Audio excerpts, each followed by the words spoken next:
going on, guys? Welcome to another episode of the Weigh-In podcast. Today, I'm joined by a host of guests as well as my co-host Sugar Ray. How are you doing, man? Yeah, doing good, thank you, man. Just recovering from a late night boxing, but man, what a night it was! So can't wait to go in. Like I said, we are recapping one of the biggest fights of the actual year, possibly of the entire year, could happen. So we had to bring out the special guest, joined by Big Nige. How are you, man?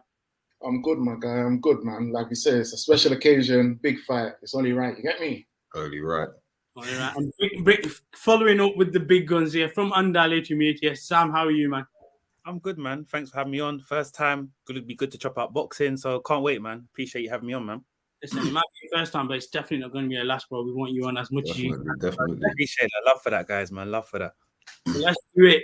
Yesterday night, Manchester Arena, I was there. The atmosphere was electric. When they genuinely say the atmosphere was electric, you could feel it right from where I was at the bottom to the top, around. It was mad. Amir Khan, Kell Brook, referee stoppage, 6 rounds. It was what I will refer to as a massacre in Manchester. Big Night, I want to go to you first on this. What did you make of the fight? And also, I'm going to say something else. What did you make of the ring walk? And the reason I say that is kind of interesting. Kell Brook came out to his customary ring walk, all of the lights. Khan, I felt, in terms of intricacies of the entire fight, still tried to do a bit of a mental warfare by putting on the Terence Crawford song that Kell Brook lost to. What did you make of the whole thing and even little things like that? To be honest, Khan had me fooled from day one. This whole mental thing had me gassed. I was thinking he's won this. It's done. Guess what? All these mental things were to help build him up, not to throw off Brook off his game, because Brook already knew what he was going to do. Just from the smallest things of like the gloves are off, the whole thing when he had to change his gloves last minute, all small little mind games, but it didn't even throw off Brook, to be honest. So Khan tried, but it was one of them things he just felt, because probably he knew before the thing was even signed that this was probably going to be his last hurrah, innit? So he had to try and swing. He had to try and manipulate everything he could in his power, but unfortunately it weren't to be, innit? But as a whole, I'm a Khan fan, innit? And I'll be honest, like, I don't like to see boxers go downhill like that, and it was disappointing to see, because I expected him to put in more of a fight. It was other than one round, it was pretty much one-sided, to be honest with you. Yeah, man, I'm a Khan fan. I said to Bonds yesterday that that defeat for Khan I felt the pain the same I felt when AJ first lost. Still, it hurt, man. It hurt still. I need to stop getting emotionally attached to these boxers, fam, because it's not nice, man. Oh man, trust me. It happens though, man. It happens. It was a good night of boxing, and big up Brook, because he needed that win. Do you know what I'm saying? Emotionally, physically, it's been playing on him for years. He got the win. The question is, where does he go from now, innit? But I'll leave that to you, man, to decide still. I'm just going to say, we are going to touch on where both boxers will go from now. But Sam, talking about the fight in a bit more detail, and I just talk about how it was very one-sided. Watching it there, I felt like it was just a matter of time. From round one, when Khan was hit, you saw the legs feel jelly. They didn't go credit to him, credit to the camp. We would have seen Khan go down and possibly not continue on, but he did continue. What did you see from this fight? Did you get the same wavelength that it was just a matter of time that the fight was going to end? Or were you possibly in what I would personally think as a minority camp, where you thought that Khan could actually get back into this? Look, at first, from when Kell hit him with that first jab, I said, oh, okay, this is different, because I wasn't expecting that, innit? And then I saw him catch him again and the legs went. I said, yeah, this is done, because we've seen this in previous fights where, you know, when Khan's legs turn to that Bambi situation? Yeah. It's done now, it's finished. And how the fight went, yeah, I had Kell Brook winning, yeah, but I had the fight panning out very differently. I had Khan starting first, boxing, using his speed. And we've seen this with Khan before. When he gets hella confident, he moves away from the game plan. Then he gets caught with a shot, and then he will slow down, and then Brook will just walk him down. But like Nigel said, this was more of an ego thing for Khan, because everything about Khan was like, I'm the headline here. It has to be Khan Brook, change everything. Like, I'm going to be the Floyd Mayweather of this thing. to Brook in it. And for Brook, it wasn't about money. With Khan, it was like, okay, cool. Let me get a paycheck. Let me get some money and keep it moving. Whereas Brook was more so, I'm here. I don't care if I'm getting less money. I just want to show people that if this fight happened time ago, I would have beat him. And I just think Khan came into the ring. It wasn't about winning. It was more so getting a bag, maybe staying to later rounds. But you know what? Brook just said, you know what? I'm not scared of this guy. This brother can't hurt me with anything. I'm just going to walk him down. And from round one, you saw like Kell Brook was moving like he was like Canelo or Golovkin. You can't hurt me. I'm just going to walk you down. Boom, boom. And then Khan just didn't have an answer for it, man. So it was a bit of a shame. I've never been a big fan of Khan just because I'm a Floyd fan. And my man was always calling out Floyd, my hand speed, you can't handle it. And we saw what happened in it. It was just for that payday. But you know what? Kudos and credit to Kell Brook. We're going to talk about fights that he can go on to next. There's some interesting fights, but yeah, well done to Brook. And I just think Khan, look, you done your thing, Olympics, world champ, went to America, signed with Al Heyman, just retire and have fun with your family, man. I was going to say a two-part question then, because Sam kind of segued into one of the next points as well. But just on our previews, we talked about Kell Brook quite a lot and how he's lost the mental warfare. Can he go and win the fight itself? How impressed were you, one, with Kell Brook, and two, Sam touched on the retirement aspect. Khan kind of alluded to it. I was kind of in that camp as well. If you lost a particular fight, you were going to retire. We know Khan has ventures outside of just pure boxing, as in what he does in different countries and stuff. Is this one the right time for Khan to retire as well? And also on the first point as well, what did you make of Kell Brook throughout the entire fight? I think Kell Brook was a man determined, and there was nothing stopping him from. You could have told him, do you know what? There's going to be delay on your payment of this fight after. Sorry about it. And Kell was saying, I'm going to smash this guy. And I feel like it's just a situation of where both of them are in their career, because I do feel like Kell is near the end as well, because the way he's been speaking on it, he's got that, you know, self-awareness to just be like, I haven't got too many great camps in me, like he put in the shift for this camp. And I feel with Khan, I think he's going to be at peace. I think obviously at first the loss is going to sting a bit, but I think he will be at peace knowing to himself. And I saw one of his interviews just saying, I gave it everything. Like I gave him all that. With Khan, he's in a position where I've got no regrets. Two people need to deep how far 2004 really was. That Khan was like, you get meddling and becoming the main guy and bringing like making Great Britain boxing great again.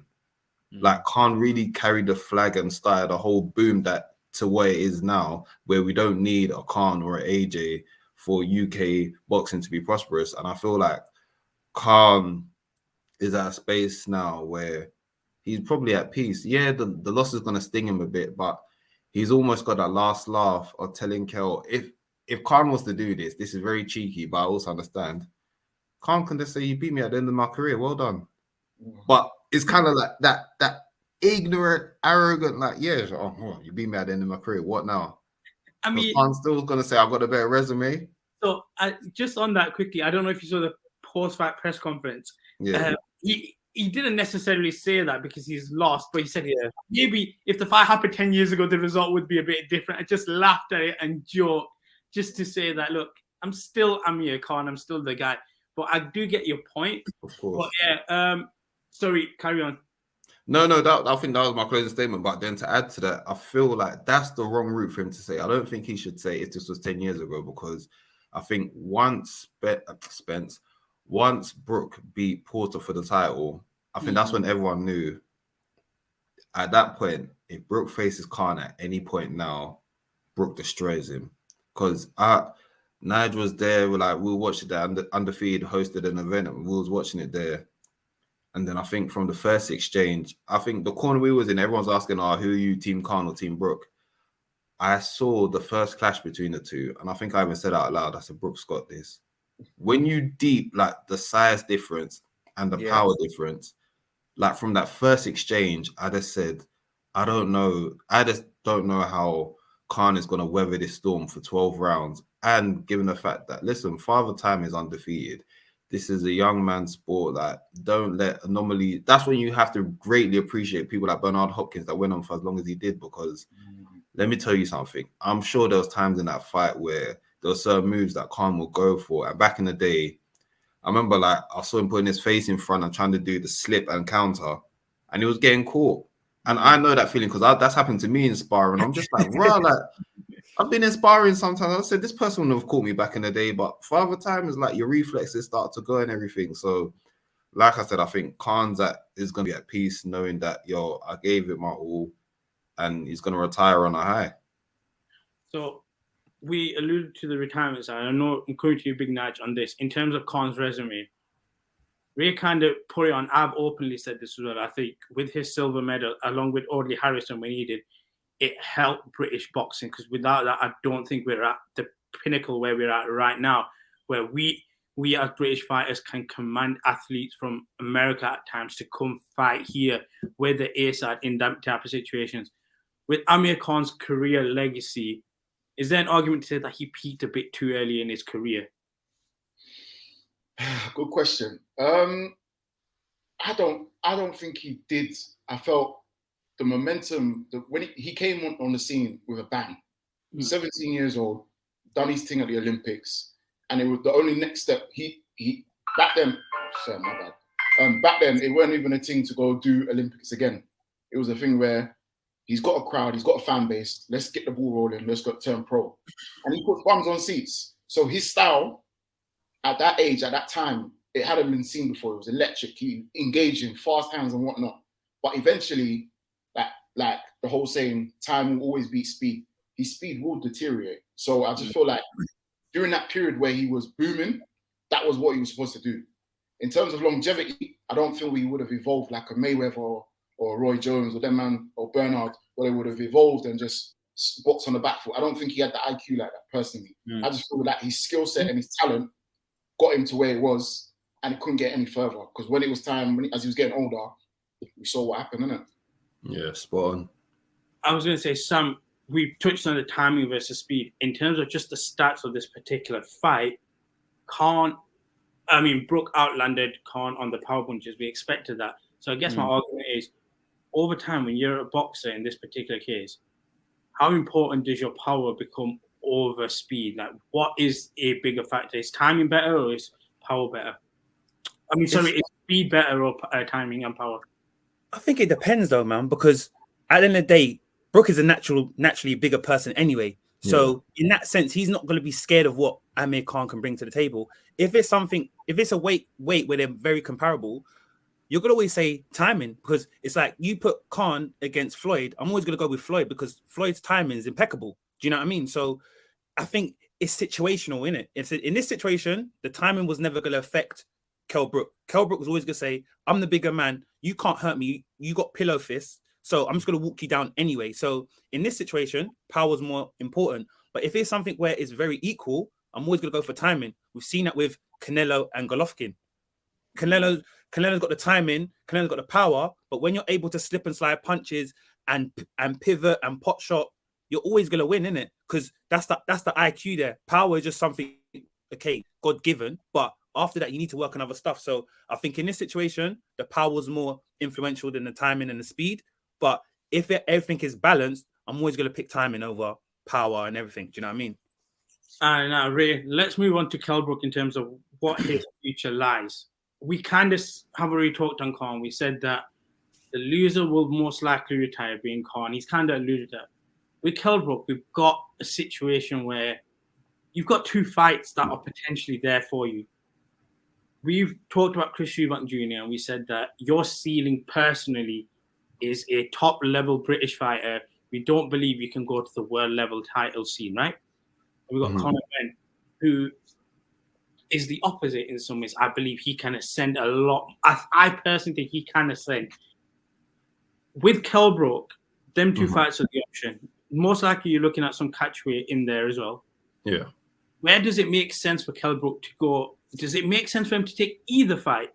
Or is there one he should lean towards? Or should he do the Khan route as well, where it's like, I've done it. I've completed, I guess, in some ways, my aim of my boxing career. Got rid of my biggest nemesis, won a world title. and I should also retire as well. That win means more than a world title to Brook. I'm telling you that now. Yeah. But I think with Brook is a techie one because with Eubank Jr., Brook is in an awkward situation where you're too big for welterweight, obviously, but then the higher weight class is kind of like 154. You're not going to be a big guy. You're just going to be ordinary size. And then facing Eubank, you're going to be oversized, not by too much, but it's a situation of how much are you willing? Are Sky Sports going to be willing to pay to do that fight? Because I think if they give Kell Brook the right amount of money, he will take that fight. And I think that's the fight that I'll be leaning more towards for him, just because it's like Eubank's a name. He set up well by, like, after his fight in his interview, he even said, I don't really like that Eubank's guy. So you've got that bit of heat there. Eubank obviously had promo-wise a good showing in his last fight. And then with Ben, it's kind of like, would you rather face Eubank or would you rather face the uprising star that's still got like a lot of fire in the engine? And if I'm Brook, I'm leaning towards Eubank because, don't get me wrong, they're both just as motivated, but I don't know. There's something about Conor Benn where it's just like that young upstart. This ain't the right time to be facing someone like that because they want it more than you would ever know. Do you get what I'm saying? So for me, I say lean towards the Eubank fight. You're not going to be as dehydrated. Yeah, you might give up weight and everything, but it's a case of you wouldn't really want to. If you go against Ben, you're going to be cutting down again. And at this point of your career, just fight at your natural weight, get paid, and hopefully this is like the last 1 or 2 fights for Brook, because I think he also knows, like I alluded to earlier on, he knows he's near the end, so don't draw this out more than it needs to. And Nige, on both Eubank and Conor Benn. Conor Benn, like how Rhea has alluded to, is the guy that's ascending. For him, in his career and where he's at right now, how important is it for him to be as vocal as possible to push for this Kell Brook fight? Because you can get that Kell Brook name on your resume. Similar in the sense for Chris Eubank Jr., where you're kind of at this level where we don't know where you really fit in. If you can then get another solid British name as well, how important is that? How important for both of them to, I guess, to be vocal in trying to push for Kell Brook's name, seeing what we've just seen with Kell Brook and Amir Khan? It's a win-win for Eubank and Conor Benn. They're fighting a massive name in the UK, and they know he's past his best. So getting that name on their resume is a win-win for both of them. It's only an L for Kell Brook. Kell Brook should retire. Forget about it. It's done. Basically, God damn. He's got the chip off his shoulder. Yeah. What more does he need to do? He's won his world title. He's beat Amir Khan. If I was him, I'll go and sit on, what was it, Fuerteventura, where they're training that. Their place in Marbella, their place is there. You can sit back on that rock and just have the view and everything. Kell had some, that promo was good. Kell had some sayings like, the whiskers, don't get here on the whiskers. He loves that bar with the whiskers. He loves that bar. Oh, man. I didn't believe Eubank and Conor Benn could do damage to him, man. They could do damage to him still. Like you said, Ray, you got Conor Benn, who's just got some serious hunger. And you got Eubank, who I do feel he's hungry, but I just feel right now, I won't say he's in his prime, but he's a bigger man. Everything works in his favor. So he's got nothing to lose. It's all Kell Brook, really. So just sign it off, man. You got your victory, end your career, man. It's done. 40 fights, bro. That's a lot of fights, man. Yeah. I was going to say, like, Khan's ending at 40 as well. So I think it just mirrors perfectly for him to go. But you, Sam, I know there's that thing where we say about athletes who just can't stop at times. Mm-hmm. Conor Benn's 10 years younger. It would be, I think, for me, better in Kell Brook if he's going to take one of the 2 fights to take Chris Eubank Jr. More just close to the age. It allows you to work your way a lot more favorable, not too favorable, but doesn't force you to cut as much. Where would you say with that? Are you Conor Benn or Chris Eubank Jr. or retirement as well? Do you know what? Like, I want to see both fights, and this is how I would do it, because you can always go up and then come backwards. You can't go down and say you want to go up. So for me, if I was Brook, yeah, I'll say, look, do you know what? I've got 2 fights. He's fighting with Boxer and Ben Shalom. Eubanks with Boxer and Ben Shalom. Pattern that fight first. Meet at a little catchweight. Fight Chris Eubank Jr. If he loses, it's all right. Chris Eubank's a bigger guy, naturally bigger guy. Now I can go backwards and say, cool, let me go and fight this young upstart, Conor Benn, that everyone's talking about. But we've seen certain flaws in Conor Benn when he's fought. He struggled against certain guys. And as much as, yeah, he's young and hungry, I do think if Kell like motivates himself, patterns properly, I think he can actually beat Conor Benn. Like, Conor Benn's good, but there's a lot of faults and flaws in him. And I think if Kell Brook says, okay, cool, do you know what? I'm not scared of his power. I'm naturally bigger than him. Yeah, let's meet at 149, 150 or whatever it is, because he's not going to fight for a belt anyway. I think he can do the same thing. He can walk him down, and with Ben's ego as well, he wants to war with you as well. And if you're going to war with that bigger guy, as we know, boxing, one connect on that chin and you're gone. And I think with Brook, he can take Conor Benn's punches. But you don't think his body's giving out? I don't think he'll be able to hack it, bro. I don't think he's resistant. I don't know. I think Khan wasn't able to take advantage of it, but I don't think Brook must know that his body's also at that point. I think with the Eubank fight, it's more with the eyes, yeah. But with the Eubank fight, it's a bit tougher. But if he loses, he's got a cop out. He's a naturally bigger guy, entertain the fans. But now you come down to the guy that's gonna be the naturally smaller guy. You're gonna come in big. You're gonna drink bare water, eat bare food, and come in big. I just think in that situation, how Conor Benn fights. Conor Benn's not a tactical boxer. It's not like he can. He's all about timing and finessing that. This guy wants to war with you. So if I come like that and Kell Brook can actually box as well, Kell Brook's been in with guys like Golovkin. He's been in with Terence Crawford in terms of skill set and boxing and power. I think if Kell Brook's mindset's there, Conor Benn can actually be a walk in the park for him. Obviously, yeah, he's a younger guy, 10 years younger, but we've seen guys that no matter about age, if your skill set's better, I can still beat you, man. We've seen it with Bernard Hopkins, we've seen it with Floyd. Obviously, those guys are at a different level, but again, if he lost to Eubank, do you think that he'll be able to motivate himself? It depends how he lost to Eubank. Do you think he'll be able to motivate himself to then fight Ben after? That's a good question, bro. If he loses on points, that's calm, innit? If he gets knocked out, then I think because of the eyes situation and everything that he's had, remember, man got shanked in the leg as well. I just know what? Let me just forget about it. Let me just chill in it. If he got punched up like that, I would understand. But if he lost on points, he gave a good accountability of himself. I think it's all about money. If Eddie Hearn and DAZN say, cool, you can fight Conor Benn, we're gonna give you an M or 1.5 or whatever it is, he's gonna say, you know what? Let me fight this young upstart. If I lose, I lose. But I will give Kell a better chance of beating Conor Benn than beating Chris Eubank Jr. So with that, guys, now we've heard everyone's opinions. We've had the recap of the fight. Now we want to hear from you guys. If you do like all the content, you know exactly what you need to do. Like, share, and subscribe. Get in touch with us. Follow us on the YouTube channel, The Weigh In YouTube page, the socials, the Instagram, the Twitter _ The Weigh In _. Before we wrap up, we do have to let our guests give a little shout out. So, Nige, where can people see you? Where can they see your work? Where can they get in touch with you? When Fists Fly, YouTube channel, When Fists Fly with Big Nige. Insta is When Fists Fly 1, and on Insta as well, Big Nige 3, and the same goes on Twitter as well. And Twitter is Nigel Wallace 11. So yeah, shout me, man. And Sam, what about you, bro? Where can everybody catch you? Yeah, Insta is Undiluted Media _. Twitter is Undiluted Media 1. Follow us on YouTube, Undiluted Media. Do a lot of football content on there. But yeah, just support everyone, man. Do you know what I mean? So yeah, follow us there, man. Love for coming, guys. Love for coming. Appreciate having me on. As always, you can just follow us on all our socials, like we mentioned before, _The Weigh In _ on the Twitter and Instagram handles. With that, guys, we are going to wrap up our Amir Khan, Kell Brook recap.